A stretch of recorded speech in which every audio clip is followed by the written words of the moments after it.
뭐 임마 네가 90불을 가져가 나한테 10불밖에 안 줘? 이런 X 같은 놈. 참고로 이런 사람들이 주식시장에서 박살납니다. 여러분 혹시 그런 사람인가요? 곰곰이 생각을 해보십시오.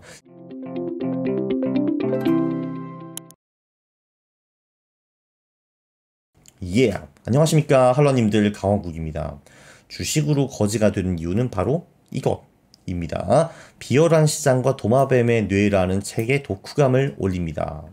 참고로 이거 홍보 영상 맞습니다.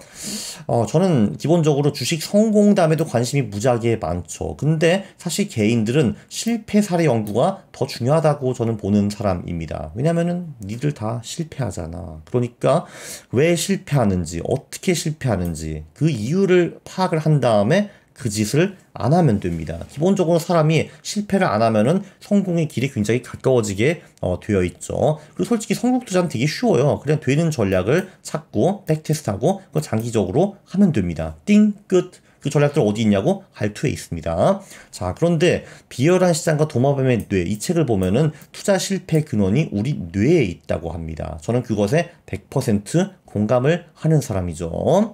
자, 저자는 테리 버햄이라는 분입니다. 하버드 교수님이시죠. 주로 생물학과 진화심리학으로 금융시장의 행동을 이해하려고 하시는 이제 그런 분입니다.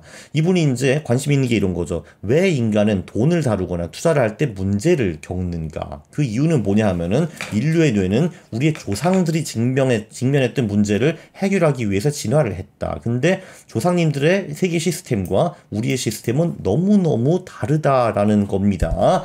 자, 그분들은 뭘 했냐? 번식하고 먹이를 찾고 번성하는 거. 조상들은 이런 거를 중요시 여겨가지고 그들의 두뇌는 이렇게 진화를 했다라는 건데 이 두뇌가 금융시장에서는 도움이 하나도 안 된다라는 겁니다. 자, 우리 전두엽에 냉철하고 분석하는 파트가 있고 도마뱀 뇌에 본능 담당 파트가 있거든요. 참고로 카너만 교수는 이걸 시스템 1과 시스템 2라고 표현을 했는데 우리 테리 버햄 형님은 이제 도마뱀 뇌라고 했습니다. 시스템 1을 도마뱀 뇌라고 했어요. 리자드 브레인이라고 했습니다. 사실 주식 투자에서 제일 중요한 건 제가 보기에는 뭐 계산, 통계, 확률, 사실 뭐 이런 것들이거든요. 근데 인간이 이런 것에 정말 너무너무 약합니다. 책에 이런 샘플이 나오더라고요. 31세 미혼 여자인 린다는 솔직하고 아주 똑똑하다. 철학을 전공했으며 학생 때는 차별과 사회적 정의에 대한 문제에 깊은 관심을 가지고 반핵 시위에 참여하기도 했다. 다음 두 보기 중에서 무엇이 더 가능성 있어 보이는가? 첫 번째, 린다는 은행원이다. 두 번째, 린다는 은행원이고 여성운동에 적극적이다 라는 말이 있거든요. 여러분들도 한번 맞춰보세요. 1번이냐 2번이냐 어디가 더 확률이 높은가? 띵띵띵띵. 정답은 당연히 1번입니다. 아니 생각을 해보세요. 은행원이라는 집합이 이렇게 되어 있고 그 중에 여성운동에 적극적인 사람은 그 중에 일부일 것 아니겠습니까? 당연히 무조건 1번의 확률이 더 높은데 재밌는 거는 85%가 2번이라고 답했다라는 겁니다. 인간의 그 사고력이 보통 이 정도라는 거죠. 자, 그리고 이제 요 문제는 제가 만들어냈거든요. 자, 이거는 상한, 하환, 범위 게임입니다. 이건 여러분들이 잘 맞출 수 없는 문제들이거든요. 그래서 여러분들은 이제 추정을 해야 되는 겁니다. 그리고 내가 추정한 이 범위가 한 90% 확률로 맞을 거야 라고 추정을 하는 거죠. 예를 들면 월마트 직원 수, 예를 들면 뭐 한 20만에서 80만 명이면은 내가 보기에는 90% 확률로 맞을 것 같아. 그러니까 이런 식으로 추정을 하라는 거죠. 그러니까 뭐 이런 거. 그러니까 그리고 1835년 미국 국가 부채는 얼마였는가? 글쎄, 아마 뭐 한 10억에서 뭐 150억 중에 한 있지 않았을까? 그리고 그건 내가 한 90%는 맞을 거라고 확신해. 뭐 이런 식으로 한번 문제를 맞춰 보시라는 거죠. 여기 제가 10개 문제를 준비해 놨습니다. 한번 구글 서칭 하지 않고 한번 직접 일단 맞춰보세요. 영상을 지금 중단해 보시고요. 다음 페이지에 답변이 나오거든요.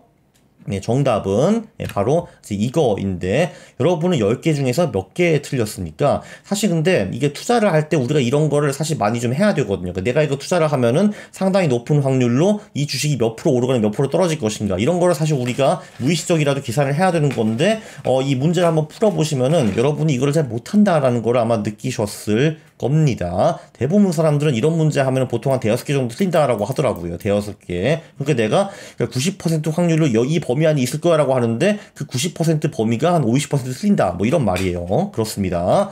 자, 그리고 이제 인간은 또 여기서 끝이 아니에요. 그냥 기본적으로 우리는 뭐 통계, 뭐 계산, 뭐 확률 이런 거에서 일단 젬병이거든요. 일단 젬병인데 그게 끝이 아닙니다.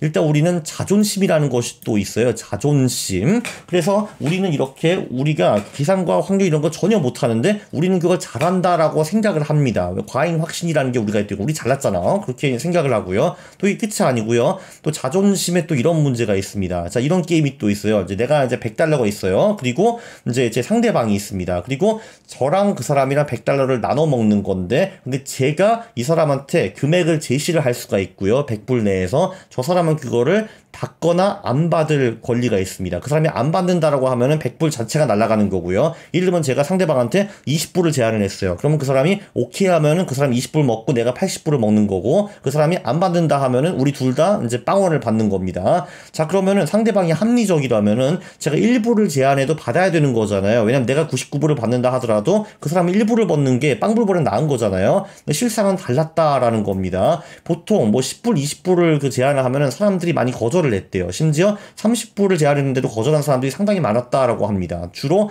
테스토스테론이 높은 사나이들, 남성적인 사나이들이 많이 거절했다고 합니다. 뭐 임마! 네가 90불을 가져가 나한테 10불밖에 안 줘? 이런 X 같은 놈! 이 내 자존심이 상한다! 나 이거 안 해! 안 먹어! 쉐끼야! 뽕! 이렇게 하시는 분들이 이제 많았다라는 거죠. 참고로 이런 사람들이 주식시장에서 박살납니다. 자존심이 강하고 돈을 포기하는 사람은 곧바로 사망이죠. 여러분 혹시 그런 사람인가요? 곰곰이 생각을 해보십시오. 심지어 어떤 다른 나라에서는 몇 달치 월급을 주고 게임을 시켰다라고 하거든요. 근데 거절한 사람이 꽤 많았다라고 합니다. 그러니까 정말 몇천 불을 가져와가지고 어이 A라는 사람이 몇천 불을 가지고 A랑 B랑 나눠 가져.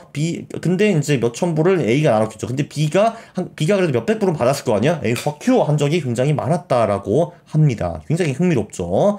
자, 그거 말고도 뭐 우리가 잘 아는 손실 회피 편향, 패턴 찾기, 현재 중요 미래 무시, 집단 소속 욕망 등 인간은 별 이상한 편향들이 다 있습니다. 여러분, 죽는 것보다 손절하는 것이 싫죠? 맞죠? 그쵸? 네, 그리고 두 번째.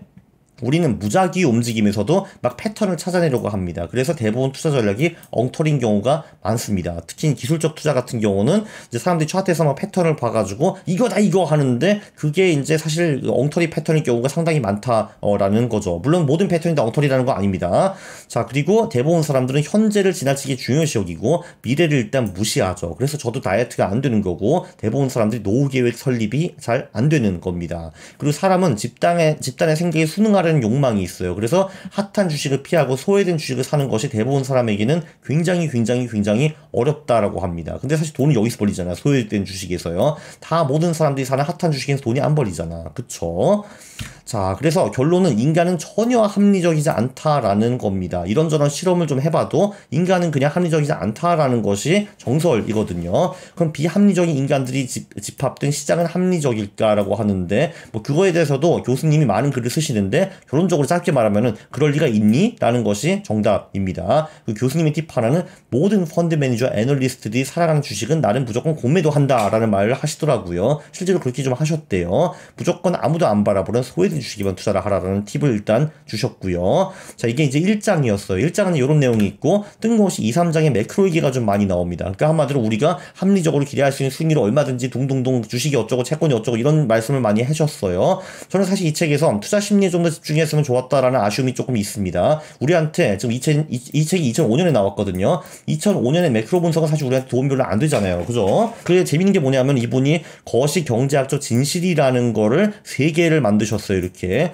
자, 내가 제안한 조언은 다음과 같은 3가지의 거시 경제학적 진실의 근거를 두고 있다라고 하셨는데 첫째, 주가 성장률이 경제 성장률보다 영원히 높을 수는 없다. 근데 지금 그러니까 2005년부터 2020년, 15년을 보면은 미국은 줄곧 경제 성장률보다 주식 성장률이 더 높았거든요. 그렇죠. 두 번째, 금리는 0% 아래로 내려갈 수 있다. 틀렸습니다. 내려갈 수 있습니다. EU에도 그랬고 미국에도 미국은 모르겠다. EU는 확실히 내려가고 일본도 내려갔습니다. 가능합니다. 세 번째, 미국이 영원히 무역 적자 상태를 유지할 수는 없다. 영원히까지는 모르겠지만 2023년까지는 그게 별 문제가 되지 않았습니다. 그렇죠. 그래서 뭐 저는 솔직히 잘 모르겠어요. 이분의 매크로 얘기는 뭐 저는 그렇게 새겨듣지는 않았고요. 그리고 어쨌든 이분이 저위험 투자를 주장을 했는데 그게 2008년까지는 기가 막히게 좋은 어드바이스였는데 그 후에는 별로 아니었습니다. 물론 2008년까지 저위험 투자를 하고 그 후에 그분이 주장하신 대로 소외된 주식을 샀으면은 대박 났을 겁니다. 저는 교수님이 이렇게 투자했는지가 좀 궁금해요. 어쨌든 매크로 얘기는 뭐 전 솔직히 잘 모르겠고요. 4장이 훨씬 더 재밌어요. 4장에는 그러니까 그 어떻게 하면 거지가 되지 않는지 그 팁을 몇 개 이제 소개를 했는데 그 중에 제가 2개만 알려드리고 나머지는 책에서 보시면 좋을 것 같아요. 자, 첫 번째. 아무도 믿지 마라. 뭐 이거는 맞는 말인데 나 자신조차 이게 중요한 얘기인 것 같아요. 이게 핵심입니다. 이게 핵심. 자, 남들은요 도마뱀 두뇌를 지배를 받는 투자 바보들입니다. 그런 사람들 팁을 받으면 되겠어? 안 되겠어? 안 되겠죠. 그런데 중요한 건 뭐냐? 당신도 그 도마뱀 뇌의 지배를 받는다라는 겁니다. 여러분이 좋은 투자 아이디어가 막 떠오를 때가 있잖아요. 그럼 거기 덥석 들어가는 게 이제 별로이고요. 그게 쓰레기일 가능성이 굉장히 큽니다. 그래서 그런 아이디어가 떠오르면 일단 일주일 동안은 아무것도 안 하기 그런 제안을 하시더라고요. 굉장히 훌륭한 제안인 것 같고요. 그거보단 그냥 이런 아이디어 다 무시하고 그냥 지금 쓰는 전략을 쓰는 거를 제가 솔직히 추천해 드리기는 합니다. 요거는 제 제안이고요. 그래서 이제 실제로 이 교수님도 마이크로소프트에 막 꽂혀가지고 와 나 이거 사고 싶어 이거 너무 좋은 것 같아 야 윈도우 워호 했는데 그 룸메이트가 그러더래요. 그래서 마이크로소프트 퍼가 얼마인데 안 찾아봤다고 합니다. 사람이 원래 이런 거예요. 한번 뭔가 꽂히면은 워호 굿 아이디어 워호 하는데 정말 기본적인 데이터를 안 찾아보는 경우가 많았다고 합니다. 참고로 시가총액도 안 찾아보셨대요. 네, 아무튼 그렇습니다. 사람이라는 게. 자, 그리고 이게 진짜 중요한 거죠. 뉴스 보지 말자. 우리 두뇌 따위가 노이즈와 정보를 구분할 수 있을 것 같습니까? 그게 정말 가능하다고 생각하세요, 여러분. 이게 굉장히 훌륭한 그림입니다. 자, 이게 보면은 뉴스를 보면은 노이즈가 이만큼 많고 정보가 한 요 정도 있는데 그 중에서 우리가 필요한 거는 요 정도가 됩니다. 요 정도. 그리고 어차피 내가 알아야 될 만한 그런 빅뉴스, 러시아가 우크라이나를 침공했네. 그런 거는 어차피 다 알게 되어 있습니다. 어찌 뭐 하루 이틀 늦으면 다 알게 되어 있어요.